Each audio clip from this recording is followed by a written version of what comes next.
Hello student, नमस्ते। Chapter number 9 में हमने पार्शियल फ्रैक्शन की बात कर रहे थे। पार्शियल फ्रैक्शन आंशिक भिन्नों के वियोजन द्वारा समाकलन की बात कर रहे थे और उसमें हमने एक पार्ट किया था।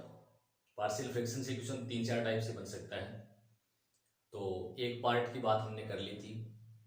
वो हमने बात की थी नॉन रिपीटेड लीनियर फैक्टर, यानी कि बिना पुनरावृत्ति के जब न्यूमरेटर या हर में बिना पुनरावृत्ति के कोई भी फैक्टर दिए गए हैं, गुणनखंड दिए गए हैं, तब उसका इंटीग्रेशन कैसे करते हैं, पार्शियल फ्रैक्शन से कैसे करते हैं, उसको आंशिक भिन्नों के वियोजन से कैसे करते हैं, ये बात हमने इससे पहले वाले वीडियो में कर ली थी।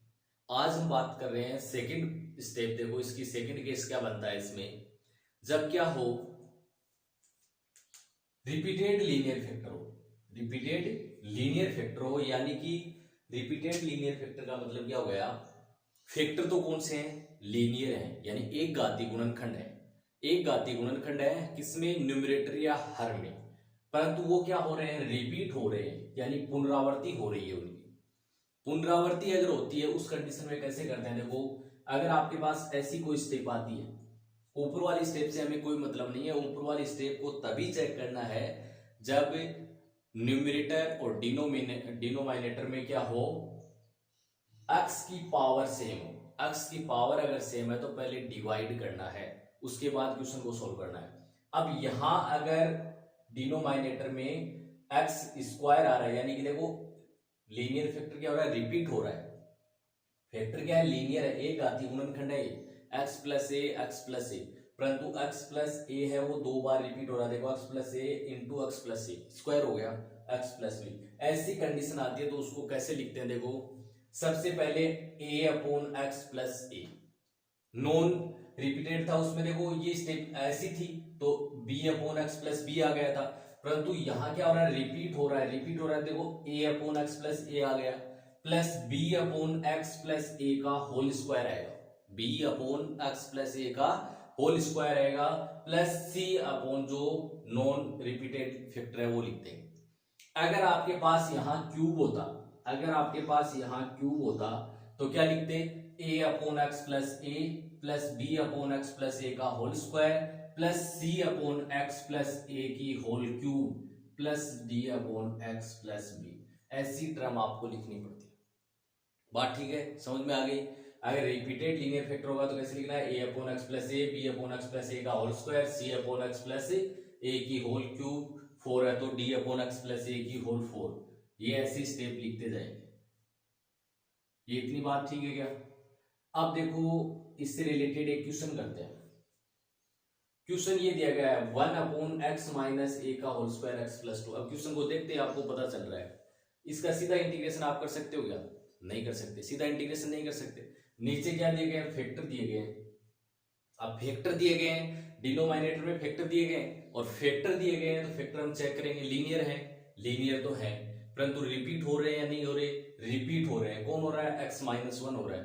तो क्या लिख सकते हैं इसको, देखो पार्शियल फ्रैक्शन में कैसे डिवाइड करेंगे, a upon X minus 1, a upon X minus 1 plus b upon X minus 1 का whole square plus c upon x plus 2। इसके आगे सेम प्रोसेस है, पहले वाले वीडियो में मैंने आपको बता दिया था अच्छी तरीके से। आगे क्या करना है, इसका दोनों तरफ एलसीएम लेना है, एलसीएम से एलसीएम कैंसिल होगा 100%। उसके बाद क्या करना है, कैसे भी करके हमें जो कांस्टेंट है एबीसी, इनकी वैल्यू फाइंड करनी है। एबीसी की वैल्यू निकालने के बाद एबीसी की वैल्यू यहां पुट करेंगे, तो देखो इसका 1 अपॉन एक्स का क्या हो जाएगा, log x, इसका भी log x, इसका भी log x। आसानी से इंटीग्रेशन कर सकते हैं। अब देखो इसको सोल्व करने के लिए एलसीएम ले रहे हैं। एलसीएम क्या आएगा इसका, देखो ये 3 स्टेप है, इन तीनों का एलसीएम क्या आएगा, x माइनस 1 का होल स्क्वायर आएगा, x प्लस 2 आएगा, एलसीएम यही आएगा। अब ये एलसीएम आ गया, देखो अब ये एलसीएम आ गया, तो अब x माइनस 1 को इसमें देखो, इसको x माइनस 1 से डिवाइड करेंगे, x माइनस 1 से इसको डिवाइड करेंगे तो एक टर्म कैंसिल हो जाएगी, क्या बचा, x माइनस 1 एक्स प्लस 2, ये a के साथ आएगा, आएगा नहीं आएगा। ऐसे ही x माइनस 1 का होल स्क्वायर से अगर इसको डिवाइड करेंगे तो पूरी स्टेप कैंसिल हो जाएगी, x प्लस 2 इसके साथ आएगा। इससे अगर इसको डिवाइड करेंगे, x प्लस 2 से इसको डिवाइड करेंगे तो क्या जाएगा, x प्लस टू से इसको डिवाइड करेंगे, x प्लस टू कैंसिल हो जाएगा, x माइनस वन का होल स्क्वायर आ जाएगा। अब देखो ये पूरी टर्म और ये टर्म कैंसिल हो रही है, एलसीएम से एलसीएम कैंसिल हो गया। स्टेप क्या बची, इधर तो 1 बचा और इधर देखो a के साथ ये टर्म है, b के साथ ये, c के साथ ये, इसको इक्वेशन नंबर सेकंड दे दिया हमने। अब देखो मैंने आपको एक बात बताई थी, जितनी वैल्यू निकल सके उतनी वैल्यू कुछ ना कुछ पुट करके जीरो बना के निकाल लिया करो। नहीं निकलेगी तो हम क्या करेंगे, कोफिशिएंट का कंपेयर करेंगे। अब यहां अगर हम बात करें, देखो a और c या a और b, a और c में देखो x माइनस वन आ रहा है क्या? तो x की जगह अगर वन पुट कर दें, x की जगह अगर वन रख दें, वन रखेंगे तो a वाली स्टेप पूरी जीरो, c वाली स्टेप पूरी जीरो, वैल्यू किसकी आ जाएगी, b की आ जाएगी। ठीक है, एक बार क्या करेंगे, x की जगह देखो ये x प्लस टू है, तो प्लस का टू है तो माइनस का टू चाहिए जीरो बनाने के लिए। x की जगह माइनस टू रखेंगे तो minus two plus two zero, minus two plus two zero, A B zero बन गई, वैल्यू किसकी आ जाएगी, c की आ जाएगी। सबसे पहले हमने x की जगह वन रखा, x की जगह वन रखेंगे तो देखो इधर तो क्या आ गया वन, इधर तो वन आएगा, इधर तो वन है, a into one minus one zero, zero से मल्टीप्लाई करेंगे पूरी स्टेप जीरो हो जाएगी। b वन प्लस टू आ गया, plus c one minus one zero, zero का square zero, c into zero zero बन गया। अब देखो ये तो जीरो है, तो जीरो लिखो चाहे मत लिखो, इधर क्या हुआ 3b और इधर क्या है वन, वन इक्वल क्या हो गया 3b। अब 3 उधर जाएगा तो b की वैल्यू क्या आ गई, 1/3 आ गई। बात समझ में आ रही है? अब देखो b की वैल्यू निकाल ली, अब और किसको जीरो बना सकते हैं, एक बार x की जगह क्या रख दें, माइनस टू रख देंगे तो ये भी जीरो और ये भी जीरो बन जाएगा। x की जगह माइनस टू रख रहे हैं, माइनस टू रखेंगे तो देखो वन है इधर, तो लेफ्ट साइड में तो वन है। ठीक है, इधर की अगर बात करें देखो माइनस टू रखते ये स्टेप पूरी जीरो बन जाएगी, minus two plus two zero, zero into a zero, यहां माइनस टू रखेंगे तो ये भी जीरो बन जाएगा, यहां माइनस टू रखेंगे देखो माइनस टू माइनस वन कितना हो गया, माइनस का थ्री, और माइनस थ्री का होल स्क्वायर करेंगे तो प्लस का नाइन आ जाएगा। सी की वैल्यू क्या आ गई 1/9, नाइन उधर जाएगा अपोन में आएगा। अब देखो a की वैल्यू और चाहिए, b की वैल्यू निकाल ली हमने और c की वैल्यू निकाल ली, a की वैल्यू निकाले, a की वैल्यू निकालने के लिए अब देखो थोड़ा सा ध्यान से देखना आप, a की वैल्यू निकालने के लिए ऐसी कोई स्टेप है जिसमें b और c दोनों जीरो बन जाए। दोनों को जीरो बनाने के लिए दोनों में क्या देखते हैं, कॉमन फैक्टर देखते हैं, मैंने ये बात आपको बता दी थी, दोनों में उभयनिष्ठ गुणनखंड देखते हैं, दोनों में कोई कॉमन फैक्टर है क्या, इसमें और इसमें कोई कॉमन है क्या, नहीं है, और नहीं है तो इन दोनों को आपस में, इन दोनों को एक साथ जीरो नहीं बना सकते, इन दोनों को एक साथ जीरो नहीं बना सकते, और जीरो नहीं बना सकते तो a की वैल्यू आएगी नहीं आएगी, और इसलिए a की वैल्यू निकालने के लिए हम क्या करेंगे, कोफिशिएंट का कंपेयर करेंगे। कंपेयर कैसे करेंगे, देखो ये स्टेप इससे मल्टीप्लाई करोगे आप, x को इन दोनों से मल्टीप्लाई करेंगे आएगा x square plus two x minus x, यानी कि प्लस का x माइनस टू, ये टर्म आएगी नहीं आएगी। अब देखो हम सबसे पहले a मल्टीप्लाई हुआ तो ax square plus ax minus two a आएगा नहीं आएगा, तो हम x स्क्वायर के कोफिशिएंट क्या क्या कर लेंगे, कंपेयर कर लेंगे, चाहे x के कोफिशिएंट का कंपेयर कर लेना, चाहे कांस्टेंट का कंपेयर कर लेना, वैल्यू सेम आएगी। ठीक है, हम क्या कर रहे हैं, on comparing coefficient of x square के गुणांक की तुलना कर रहे हैं, x स्क्वायर के गुणांक की तुलना करने पर, x स्क्वायर के गुणांक की तुलना करेंगे, देखो कोफिशिएंट ऑफ x स्क्वायर की कंपेयर कर रहे हैं, तो इधर देखो इधर x स्क्वायर की कोई वैल्यू है क्या, x स्क्वायर की टर्म ही नहीं है, इधर तो कांस्टेंट है, तो x स्क्वायर का कोफिशिएंट क्या हो गया, जीरो हो गया। अब देखो ये इन दोनों को मल्टीप्लाई करेंगे तो ये आएगा, इनके पीछे क्या है a, तो x स्क्वायर का कोफिशिएंट क्या है यहाँ पर a है। b में x स्क्वायर की टर्म है ही नहीं, क्या आएगा bx प्लस 2b आएगा, तो यहाँ तो bx ही आ रहा है, x का कोफिशिएंट है b, किसका नहीं है, x स्क्वायर का, x स्क्वायर वाली टर्म नहीं है तो हमें मतलब नहीं है, हम किसकी तुलना कर रहे हैं, x स्क्वायर के गुणांक की कर रहे हैं। इसका देखो होल स्क्वायर है तो होल स्क्वायर ओपन करेंगे तो ये आएगा इसका, तो इसका मतलब इसमें x स्क्वायर की टर्म आ रही है और x स्क्वायर की टर्म आ रही है, तो इसके मल्टीप्लाई में क्या है c, तो इसका कोफिशिएंट क्या हो गया c, a plus C equal zero, तो c को उधर ले जाएंगे तो क्या हो गया माइनस का c, c की वैल्यू हमने निकाल रखी है कितनी 1/9, a की वैल्यू क्या आ गई -1/9। बात समझ में आएगी क्या? सबसे पहले हमें अगर वैल्यू जीरो बन रही है तो जीरो बना के वैल्यू निकालनी है, अगर जीरो नहीं बन रही है उस कंडीशन में हमें क्या करना है, कोफिशिएंट का कंपेयर करना है। एक्स स्क्वायर है तो एक्स स्क्वायर का कर लेना, एक्स स्क्वायर से एक वैल्यू आ गई आपकी, मान लो कई बार क्वेश्चन ऐसा भी आएगा जिसमें कंपेयर से एक भी वैल्यू नहीं निकलेगी, सॉरी वैल्यू पुट करने से एक भी वैल्यू नहीं निकलेगी, तो हमें कोफिशिएंट का कंपेयर करके ही तीनों वैल्यू निकालनी पड़ेगी। अब वो वैल्यू निकालने के लिए सबसे पहले आपको एक्स स्क्वायर का कोफिशिएंट का कंपेयर करोगे तो एक इक्वेशन बनेगी, एक्स के कोफिशिएंट का कंपेयर करोगे एक इक्वेशन बनेगी, कांस्टेंट का कंपेयर करोगे तो एबीसी में एक इक्वेशन बनेगी, एबीसी में तीन इक्वेशन बनेगी, तीनों को सोल्व करके आपको एबीसी की वैल्यू निकालनी है। बात समझ में आ गई। कोफिशिएंट का कंपेयर कैसे करते हैं, एक्स स्क्वायर यानी जो एक्स स्क्वायर के पीछे निकाला जाता है वो कोफिशिएंट होता है उसका, तो कोफिशिएंट एक्स स्क्वायर का कर रहे हैं तो इधर राइट साइड में क्या है और लेफ्ट साइड में क्या है, दोनों इक्वल होंगी, वहां से वैल्यू आ जाएगी, इक्वेशन बनेगी, वहां से वैल्यू निकाल लेंगे। ठीक है, एबीसी की वैल्यू आ गई, ये कहां रख देंगे, इक्वेशन नंबर फर्स्ट में रख देंगे। फर्स्ट में रखेंगे तो देखो एबीसी की इधर तो ये स्टेप यही रहेगी, ए की जगह ये रख दिया, बी की जगह 1/3, सी की जगह 1/9 रख दिया, ये वैल्यू रखी। अब देखो ये इंटीग्रेशन हमारा ये था, तो इस इंटीग्रेशन की जगह हम क्या लिख सकते हैं, इसकी जगह हम क्या लिख सकते हैं, ये स्टेप लिख सकते हैं और ये स्टेप लिख सकते हैं, तो ये स्टेप हमने लिख दिया। अब क्या करेंगे, तीनों इंटीग्रेशन को अलग अलग लिख लेंगे, अब तीनों को अलग अलग लिखेंगे।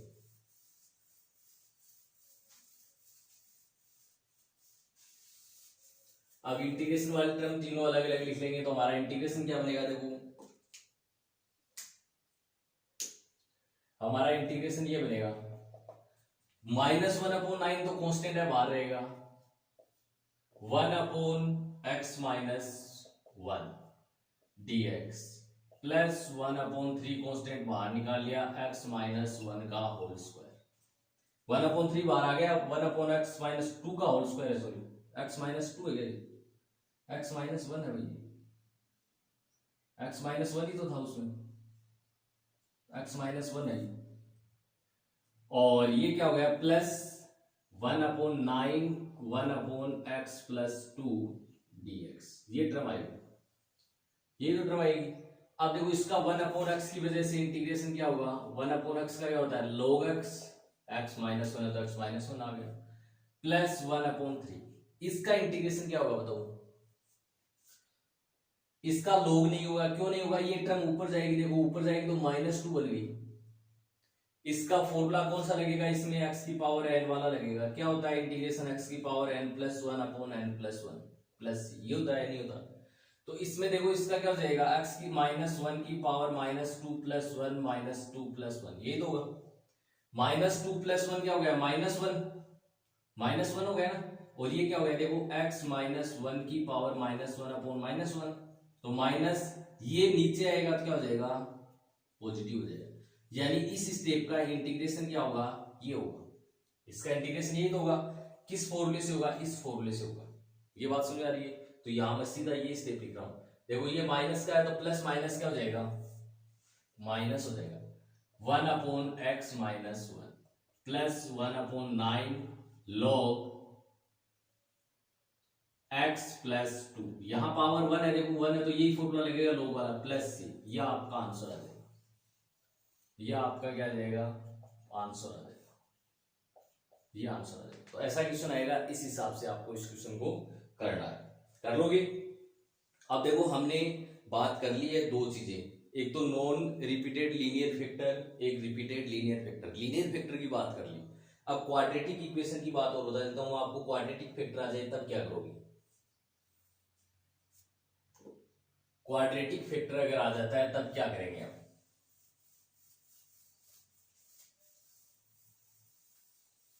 थर्ड पार्ट है इसमें, non repeated quadratic factor,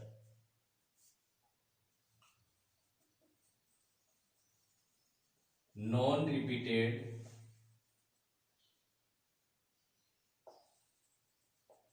quadratic factor, अगर नॉन रिपीटेड क्वाड्रेटिक फैक्टर आ जाता है किसमें, डिनोमिनेटर में, डिनोमिनेटर में अगर नॉन रिपीटेड क्वाड्रेटिक फैक्टर आ जाता है, यानी कि बिना पुनरावृत्ति के क्या आ जाता है, द्विघात गुणनखंड आ जाता है। इसका मतलब क्या हुआ, जब हर में यानी डिनोमिनेटर में बिना पुनरावृत्ति के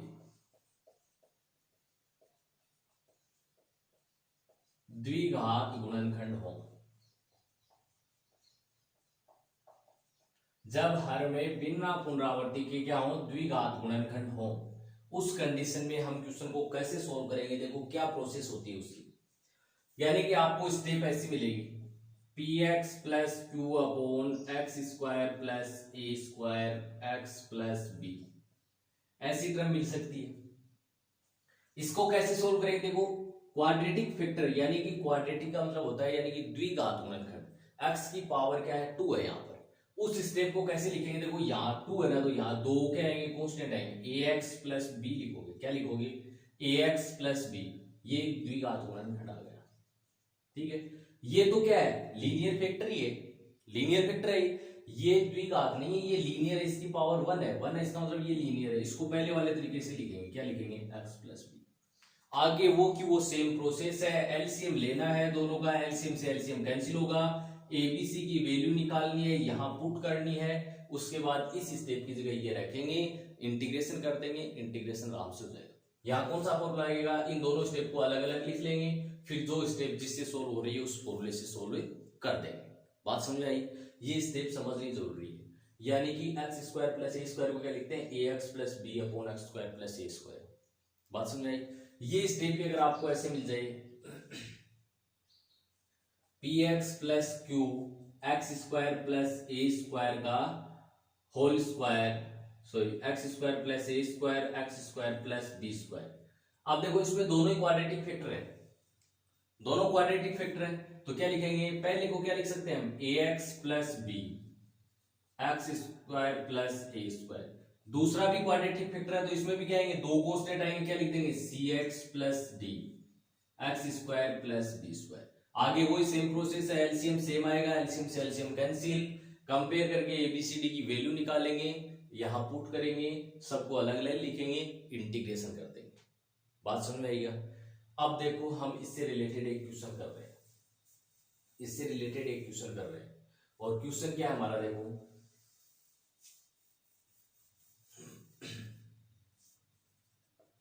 क्वेश्चन ये है 1 अपॉन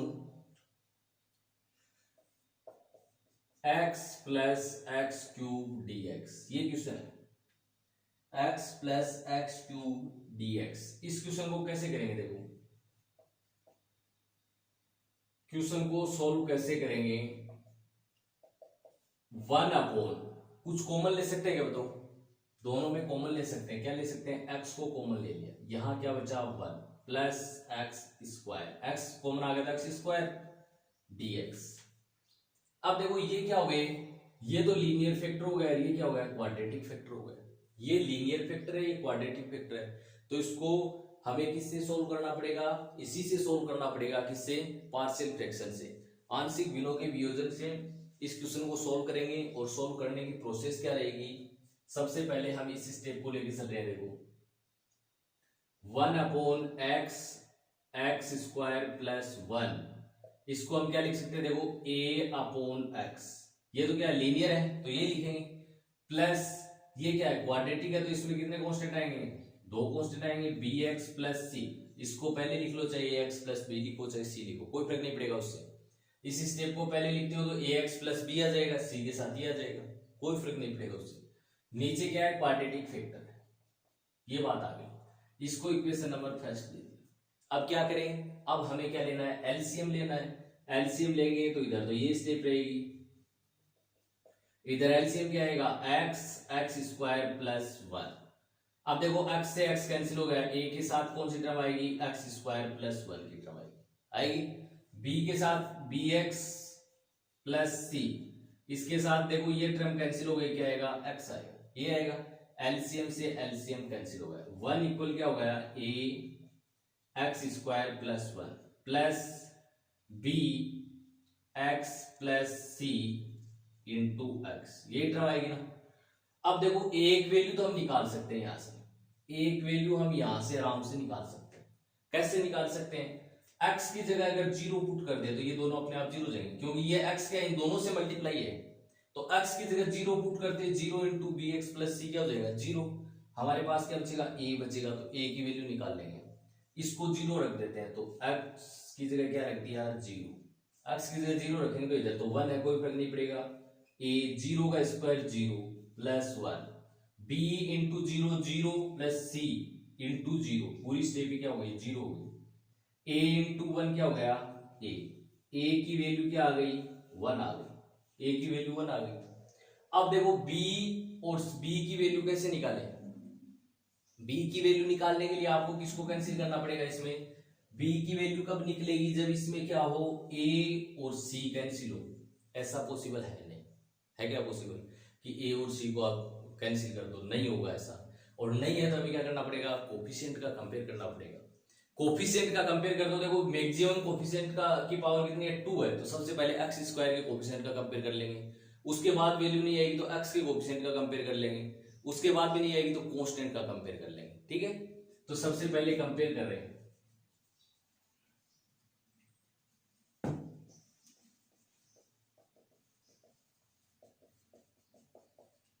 एक्स स्क्वायर के गुणांक की तुलना करने पर, एक्स स्क्वायर के गुणांक की तुलना करने पर, एक्स स्क्वायर के गुणांकों की तुलना करेंगे तो इधर देखो एक्स स्क्वायर का गुणांक क्या है, इधर तो कांस्टेंट है, ना तो एक्स स्क्वायर है ना एक्स है, तो एक्स स्क्वायर है ही नहीं, तो एक्स स्क्वायर का गुणांक क्या है 0। लिखना चाहो तो लिख सकते हो इधर, ऐसे तो लिख सकते हैं 0 इंटू एक्स स्क्वायर, कोई फर्क पड़ेगा क्या, 0 इंटू एक्स स्क्वायर लिख सकते हैं। 0 को एक्स स्क्वायर से मल्टीप्लाई करेंगे, वैल्यू क्या होगा 0, वैल्यू क्या रहेगी 1 ही रहेगी। इसका मतलब एक्स स्क्वायर का कोएफिशिएंट इधर क्या है 0 है। इधर देखो a इंटू एक्स स्क्वायर, तो a है, एक तो a है एक्स स्क्वायर का कोएफिशिएंट, प्लस यहां देखो bx, ये x से मल्टीप्लाई होगा तो क्या बनेगा bx स्क्वायर बनेगा। इसका मतलब x स्क्वायर का कोएफिशिएंट क्या है प्लस का b भी है। c इंटू एक्स सी एक्स, इसमें एक्स स्क्वायर है क्या, नहीं है, तो ये कोएफिशिएंट नहीं है। इसका मतलब ये वैल्यू किसकी आ गई, a प्लस बी इक्वल 0 आ गया, a की इक्वेशन आ गई। अब देखो a की वैल्यू हमने निकाल रखी है, और a की वैल्यू अगर निकाल रखी है तो यहां से b की वैल्यू हम निकाल सकते हैं। b इक्वल a इधर जाएगा क्या होगा नेगेटिव, तो a की वैल्यू क्या है 1 माइनस 1, ये किसकी वैल्यू आ गई b की वैल्यू आ गई, ये किसकी वैल्यू आ गई b की वैल्यू आ गई। अब देखो c की वैल्यू निकालने के लिए क्या करेंगे, या तो a और b की वैल्यू रख दो इसमें, और रखने की जरूरत नहीं है। आपने देखो अब क्या किसका कंपेयर किया है एक्स स्क्वायर का, अब एक बार x का कंपेयर और कर लो। ऑन कंपेयरिंग कोफिशिएंट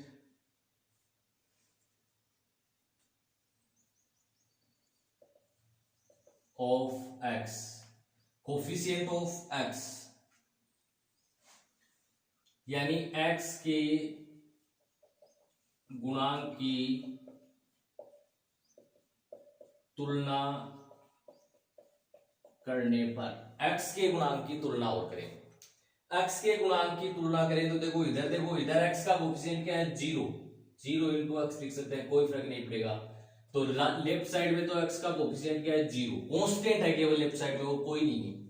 इधर x का कोएफिशिएंट देखो इस टर्म में x है क्या, है ही नहीं, क्यों, इस टर्म को अगर देखो मल्टीप्लाई करें तो ये आएगा, ये कांस्टेंट है, ये x स्क्वायर का कोएफिशिएंट है, x की टर्म नहीं है तो लिखने की जरूरत नहीं है। bx x से मल्टीप्लाई होगा तो ये भी किसकी टर्म है x स्क्वायर की है, ये भी x की नहीं है, टर्म क्या है केवल cx, तो x का कोएफिशिएंट क्या है इधर केवल c है, क्या है c, तो x c की वैल्यू अपने आप ही आ गई, क्या आ गई 0 आ गई, c की वैल्यू क्या आ गई 0 आ गई।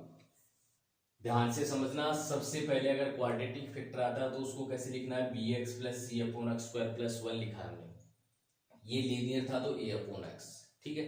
यहां अगर ये भी क्वाड्रेटिक होता तो हम क्या लिखते, या तो देखो ये लीनियर का स्क्वायर हो जाता, अगर ये स्टेप आपके पास ऐसे आ जाती एक्स स्क्वायर प्लस 2 आ जाती मान लो, तो हम क्या लिखते ax प्लस डी लिख देते, या यहां देखो सी बी सी यहाँ तो ax plus d x square plus 2 ऐसे लिखा जाता, फिर इसको ऐसे सोल्व करते। आगे की प्रोसेस सेम है, परंतु हमारे पास क्या था केवल x था, तो x लीनियर है, इसका मतलब a upon x plus B x plus C upon x square plus 1। LCM लिया हमने, एलसीएम से एलसीएम कैंसिल हो गया, 1 इक्वल ये स्टेप आ गई। अब इस स्टेप में से ये इक्वेशन बनने के बाद सीधी सी बात एक ही है, ये इक्वेशन अगर आ जाए उसके बाद आपकी इच्छा है चाहे फर्स्ट क्लास का फॉर्मूला लगाओ, चाहे सिक्स क्लास का फॉर्मूला लगाओ, चाहे 10th क्लास का लगाओ, आप कैसे भी दिमाग लगा के कैसे भी करके इसको सोल्व करके एबीसी की वैल्यू आपको निकालनी।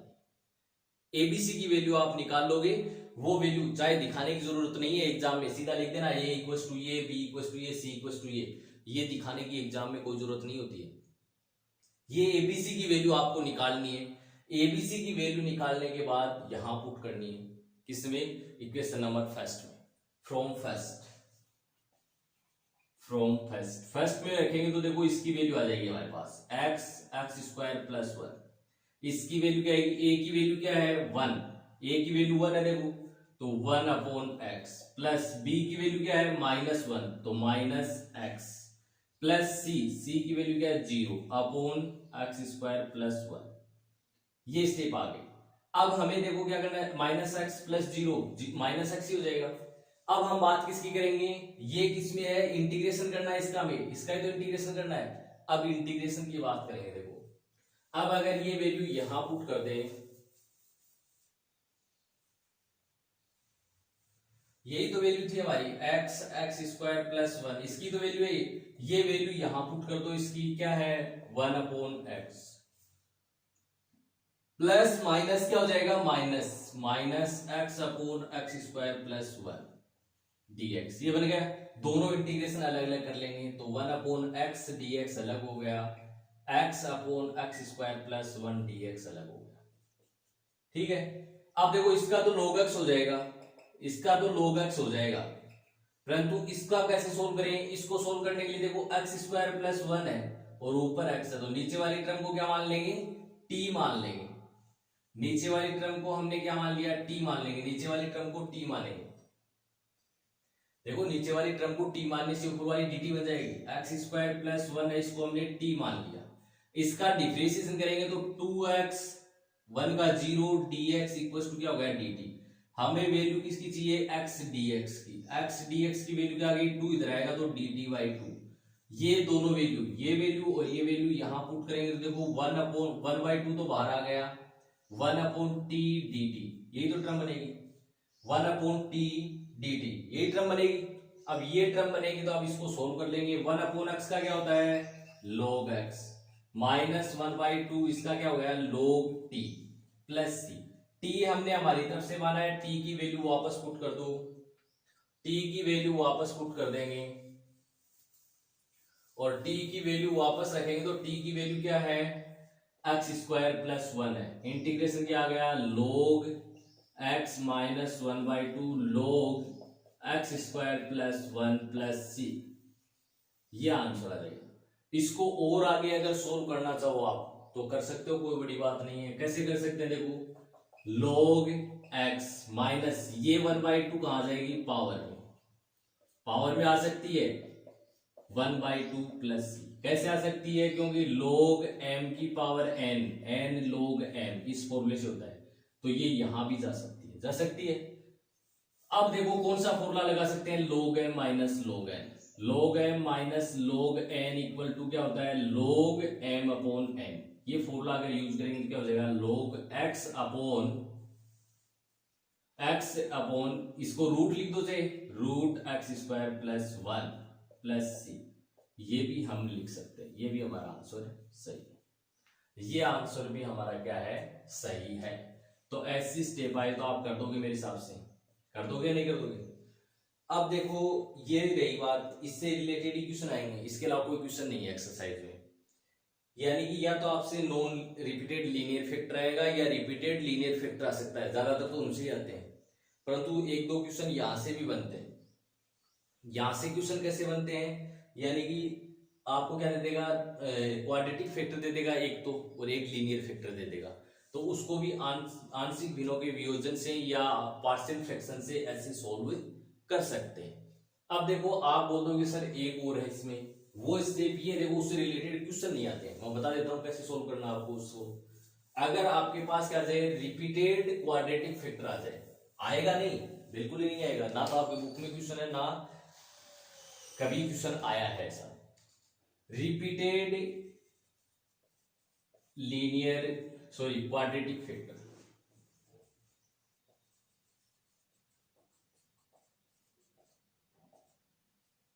रिपीटेड क्वाड्रेटिक फैक्टर, डिनोमिनेटर में अगर रिपीटेड क्वाड्रेटिक फैक्टर आ जाए यानी हर में क्या आ जाए, द्विघात गुणनखंड की पुनरावृत्ति हो, द्विघात गुणनखंड की पुनरावृत्ति हो, यानी कि ऐसी स्टेप कहीं आ जाए p x plus q upon x square plus a square का होल स्क्वायर, ये स्टेप आ गई तो क्या करेंगे साहब, करना कुछ नहीं है, a x plus b upon x square plus a square, ये टर्म आएगी, ये तो आएगी, प्लस क्या लिख दोगे, c x plus d upon x square plus a square का होल स्क्वायर। ये बात हम कर चुके हैं, लीनियर में की थी, वही सेम प्रोसेस है। यहां देखो क्वांटिटी का तो ए एक्स प्लस बी आएगा, दो कोफिशिएंट आएंगे, और लीनियर में क्या आता है, एक आता है constant, a x plus b upon x square plus a square plus c x plus d upon x square plus a square का होल स्क्वायर। आगे दोनों का एलसीएम लेना है और दोनों तरफ इंटीग्रेशन करके सोल्व करना है, कर लोगे। तो ये हमारी क्या थी, पार्शियल फ्रैक्शन से रिलेटेड क्वेश्चंस हमने कर लिए हैं। पार्शियल फ्रैक्शन से रिलेटेड इतने ही क्वेश्चन बनते हैं, इसके अलावा कोई क्वेश्चन नहीं है। बाकी बातें हम नेक्स्ट वीडियो में करेंगे। चैनल को लाइक करें, सब्सक्राइब जरूर करें और ज्यादा से ज्यादा शेयर करें। जितना आप शेयर करोगे, जितना आप ज्यादा देखोगे, इसको ज्यादा के पास भेजोगे तो ज्यादा देखेंगे, सीधी सी बात है। और जब आप वीडियो देखते हो तभी ये लगता है मेरे को कि भाई पढ़ाया हुआ पढ़ रहे हैं बच्चे, तब तो वीडियो बनाने का मन भी करता है ना। तो पढ़ाई किया करो और अपने दोस्तों को भी शेयर किया करो। ओके।